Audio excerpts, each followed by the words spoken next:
जय श्री कृष्णा, राधे राधे। तो फ्रेंड्स, कैसे हैं आप सब? आशा करती हूँ कि बाल गोपाल की कृपा से सभी स्वस्थ और मस्त होंगे। तो पुनः आप सभी का हमारे चैनल पे स्वागत है। तो फ्रेंड्स, अब तक मैंने कार्तिक मास के जो कि 23 अध्याय तक का महात्म्य कह चुकी हूँ। 23 अध्याय में जो भी महात्म्य निकला वह सब आप तक मैंने पहुँचाया।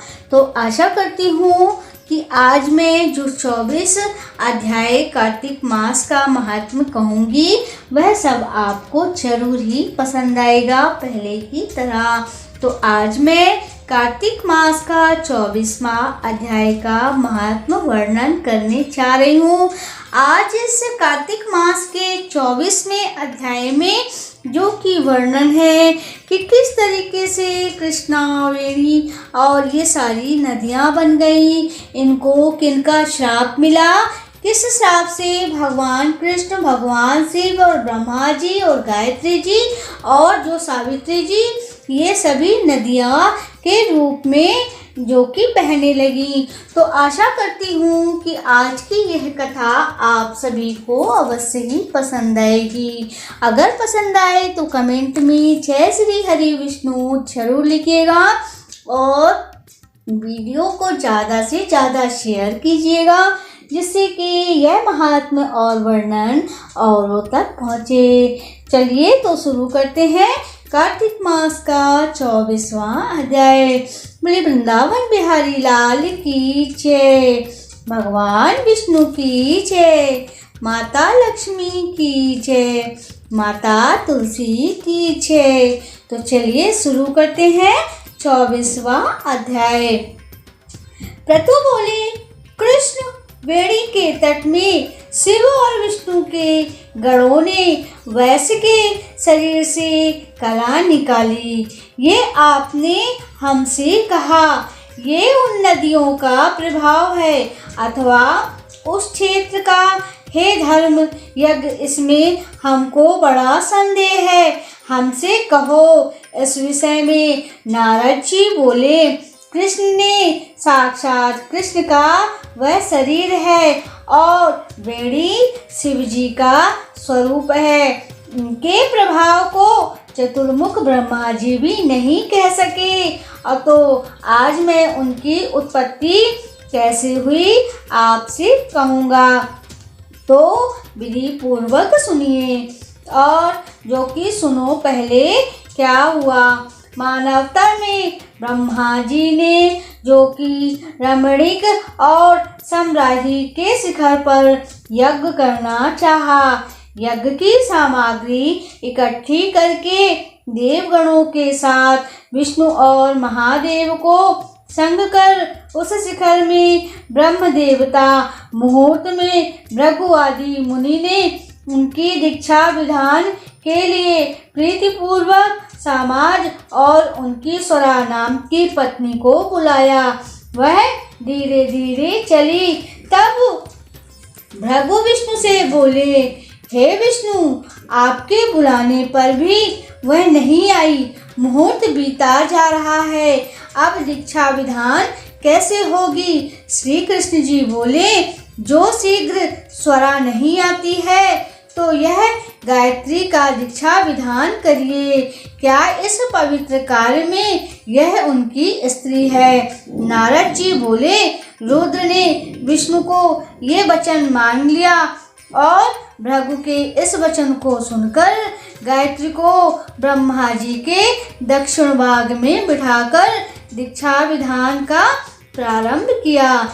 जितनी देर में मुनीश्वरों ने दीक्षा विधान प्रारंभ करी, इतने में यज्ञ स्थल में स्वरा आ गई और गायत्री को ब्रह्मा के संग दीक्षा लेती हुई देखकर उन्हें जो कि सौतपन के ईर्ष्या से क्रोध आया और वह बोली, जहाँ आज जो कि पूजों की पूजन होती है और पूजों का पूजन जहाँ नहीं होती है, वहाँ दुर्भिक्षा, भरण, भय, यह तीनों होते हैं। जो यह दक्षिण भाग में मेरे आसन पर बैठी है, इसके उद्देश्य ऐसे गुप्त रूप वाली नदी हो जाए। मेरे आसन पर मुझसे छोटी तुमने बैठा दी, सो तुम जड़ बनकर नदी में तब्दील हो जाओगे।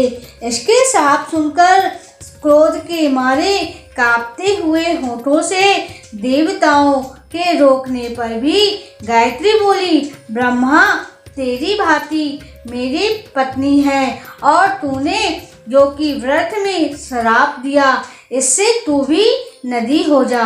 नारद जी बोले, फिर शिव और विष्णु सभी देवताओं में हाहाकार कर मच गई और दंडवत करके स्वरा से प्रार्थना करने लगे, हे देवी, अब जो हम ब्रह्मादिक सर्व देवताओं को तुमने श्राप दिया है, जो जड़ीभूत बन जाएंगे, तो ये तीनों लोक नष्ट हो जाएगा।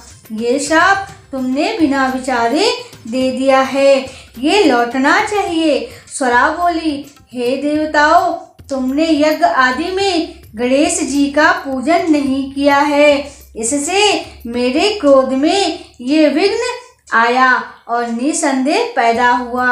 मेरा यह वचन निश्चित है कि झूठ नहीं है। इससे आपके अंशों से जड़ीभूत होकर तुमने सब नदी हो जाओ और हम दोनों सौतन भी अपने अंशों से नदियां होकर पश्चिम की तरफ बहेंगी। नारद जी बोले, ऐसा कहकर स्वरा के वचन को सुनकर ब्रह्मा और विष्णु और शिव ये सब जड़ीबूटी होकर अपने अंशों से नदी होकर वहीं बहने लगे और विष्णु कृष्णा नदी, शिव वेणी नदी और ब्रह्मा कुमकुम आदि नदी हुए। ये सब अलग अलग नदी हुए और देवताओं ने भी अपने अपने अंशों की जड़ करके जो कि शिखर पर बहने लगे और नदी होकर अलग अलग सभी पूर्व वाहिनी देवताओं ने जो कि पश्चिम वाहिनी हजारों नदियां उनकी स्त्रियों के अंश में उत्पन्न हुई और गायत्री और स्वरा पश्चिम वाहिनी नदियां और सावित्री नाम से प्रसिद्ध हुई।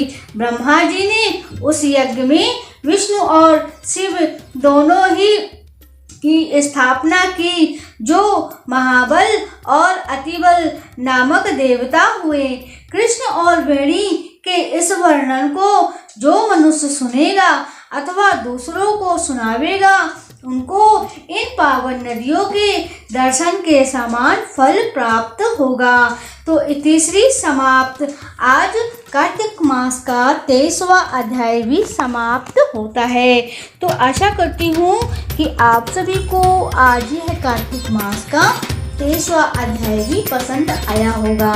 अगर आप YouTube चैनल में देख रहे हैं तो प्लीज़ चैनल को सब्सक्राइब करना मत भूलिएगा और अगर आप Facebook पेज में देख रहे हैं तो पेज को फॉलो कर लीजिएगा। लाइक कमेंट और शेयर भी कीजिएगा।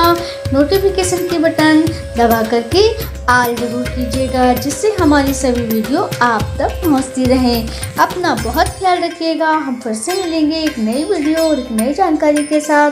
तब तक के लिए जय श्री कृष्णा, राधे राधे।